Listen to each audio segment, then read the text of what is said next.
Kia ora everyone, my name's Tim Rees, I'm the General Manager of the Asylum Seekers Support Trust. In New Zealand we are the only charity that looks after asylum seekers and convention refugees. So we're here today to raise money for a van to help out our clients with donations and community engagement trips. One of the things that can be quite hard to understand is why would somebody want to leave their home to go live in a completely different country? So for example, John, he was walking home with his neighbour. He went round the corner and he saw a guy being beat up, and they yelled out to him, "What are you doing, what are you doing?" And they looked up and it was three guys and they recognised them as police officers. The police officer said, "Well, what are you looking at, what are you looking at?" And they said, "Nothing, nothing," and they sort of walked towards them and they walked away. They found out a little bit later on that that person who got beaten up had died. And he talked with his neighbour and they were a little bit scared what to do, so they decided that they would go and complain to the police in another city about what happened. So they did this. He was coming home a few days later and he heard that his neighbour had been taken away by the police. He realised what had happened, that they had found out. So without going home, he left to another country and came to New Zealand. Another one, Sarah. She was in her country and there was a civil war, and her government said, "We want you to come and fight. We want you to come and fight." And she knew that that meant she had to fight against the rebels. And in the rebels were her neighbour, some people she used to work with, school friends. She declined. She said, "No, I can't fight." So they arrested her and put her in jail. She managed to escape from jail and leave the country and come to New Zealand. Greg, he was in a country where the government was starting to put more and more human rights abuses, more and more clamps on his people.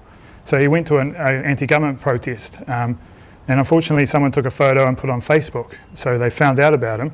In the middle of the night, people knocked on his door and they grabbed him and they put a hood over his head and they took him away. They drove him away for 3 hours.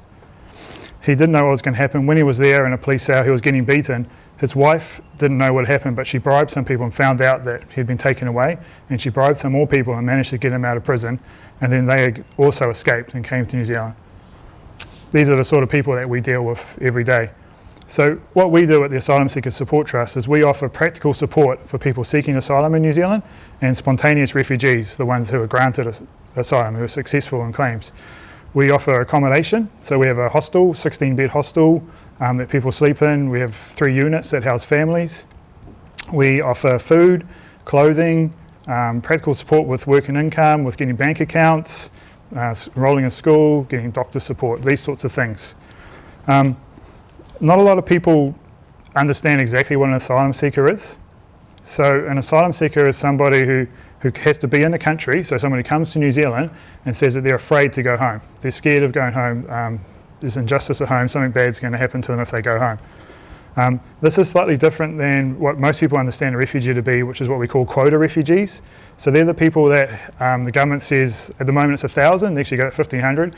They come through a UN camp, so they've been in the camp for a while, they've been assessed, they're brought over, they're reasonably well looked after. They get some time at Mangere and they get a house, they get volunteer support for a year, some grant money and stuff.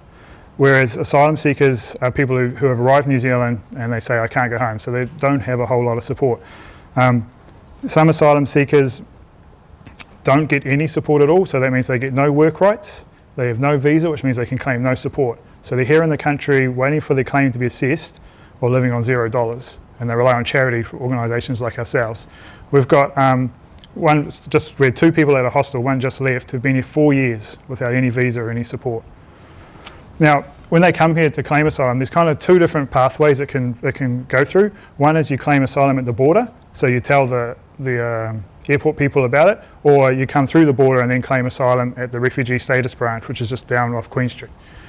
The ones that claim at the border, they face the most demanding time in New Zealand. So if you claim at the border, you're likely to be locked up. There's been 80 asylum seekers in the last 5 years locked up at Mount Eden prison for claiming asylum.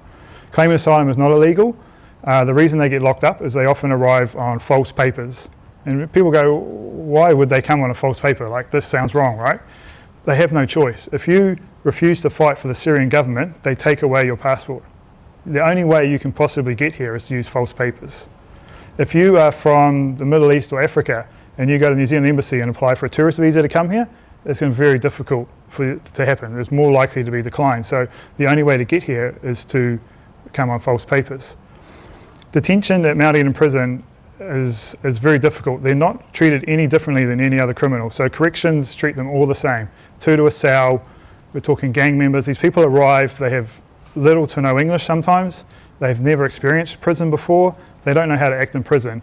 I think in prison it's quite important to be staunch, walk tall and tough. They don't understand that. They get beaten up. Unfortunately, there's been cases of sexual assault. They get everything that they have, their shoes get taken, food gets taken. They really, really struggle. Recently we've been working really hard with immigration. We've managed to get 6 people released this year from prison to our care. But when they release, they're only given an allowance of $120 a week to survive on. That's all that they get. So we charge them $36 a week rent and they survive on $84. 510 people claimed asylum last year. That's because it's very difficult to get here unless you have a passport and a visa, and about 50% are successful, so around 250. China had the most claims, over 100 last year. That's because it's easy for Chinese people to get visas. India and Sri Lanka were the other ones that came in. The other trouble that we have, it's very difficult for us to put our story out because asylum claimants don't want anyone to know they're here. Right? If there's a photo of them on Facebook and the people back home find out, their family could be in danger, and it has happened unfortunately with some of our clients. So we find it very difficult to portray stories of what they're going through. We're here today to ask for a van. We need a van to collect donations for our clients. They arrive in a suitcase and nothing else, and we need a van to transport people around.